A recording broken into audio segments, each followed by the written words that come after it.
ஒரு இரும்பை எல்லாம் நல்லா உருக்கி நல்லா வெப்பன்ஸ் பண்ணக்கூடிய ஒரு மனுஷன் ரோட்டோரமா நடந்து போயிட்டு இருந்தான்.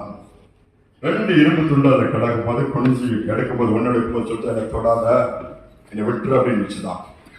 அடுத்த ஒரு இரும்பு துண்டு கிடந்து அதை எடுக்கிறாரு. அது அமைதியாகவே இருந்துச்சுதான். எடுத்துட்டு போய் தன்னுடைய பட்டறைக்கு கொண்டு போய் நல்லா ஹீட்டர் பண்ணி அதை நல்ல ஒரு வெப்பனை மாற்றி அந்த அளவு ஷைனிங் கொடுத்து ஷார்ப்னஸ் கொடுத்து வச்சிருக்கும் போது அந்த கிங் ராஜா அந்த வழியாக வந்தான். இது நல்லா இருக்கப்பா கொடுக்குறியா அப்படின்னா ராஜா கேட்கும்போது நான் வேண்டாம்னு சொல்ல முடியுமா, அதை மறுக்க முடியுமா? செய்த நன்மைகளை துதித்திடுவேன், செய்த நன்மைகளை எண்ணிய துதித்திடுவேன். ஆராதனை உமக்கே, ஆராதனை உமக்கே,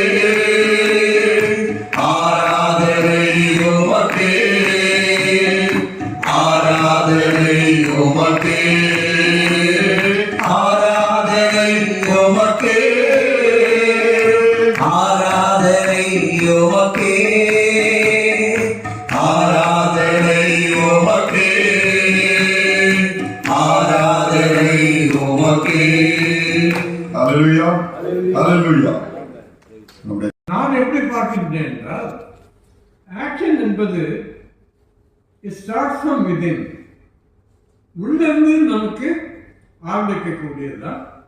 அது செயலாக போய் மாறுகிறது.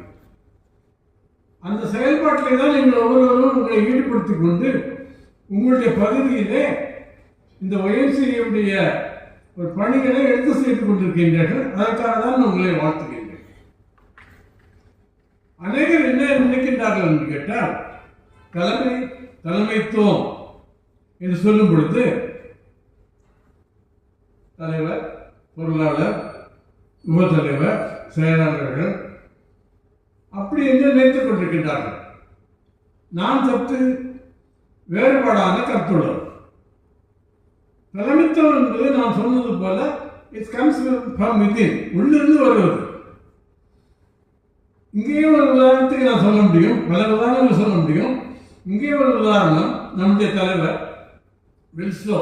நான் கல்லூரியில் இருக்கும்போது நான் நடைமுறை உதாரணத்தை சொன்னால்தான் இது உண்மையாக நான் பேசுவதாக இருக்கும்.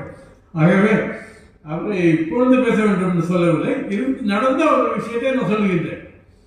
நான் கல்லூரியிலே தாழ்வாக இருக்கும் பொழுது பெரிய பிரச்சனைகள்